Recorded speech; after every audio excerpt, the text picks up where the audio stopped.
Good afternoon. Before I talk a little bit about this case, I'd like to make just a couple preliminary comments. When I became sheriff in Sacramento in 2010, there were very few outstanding cases that drew the passion and the interest and the dogged determination to solve as the East Area Rapist.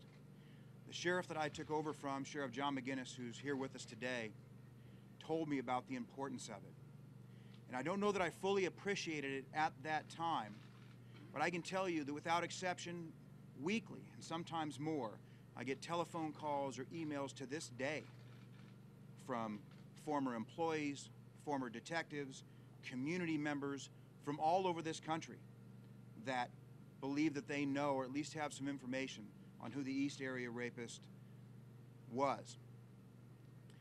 I committed then to do everything that I could to solve it, and had a lot of conversations early on with District Attorney Schubert about how we could do it.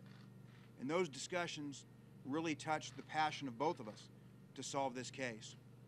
Both of us committed the best and the brightest, our hand-picked folks, to oversee the resolution of this case, and gave virtually unlimited resources and freedom to pursue whatever leads and technology currently existed. So I can tell you that over the last few days, as information started to point towards this individual, we started some surveillance. We were able to get some discarded DNA, and we were able to confirm what we thought we already knew, that we had our man. And yesterday afternoon, in a perfectly executed arrest, my detectives arrested James Joseph DeAngelo, 72 years old, living in Citrus Heights. I can tell you that although it was DNA ultimately that led us down the right road, there were a lot of places that road could have led. I don't want to underscore, I can't underscore enough, the absolute human factor, the dogged determination of not only the detectives working on this case, but the passion of the district attorney, myself, the community, and the victims. All too often we forget about talking about the victims.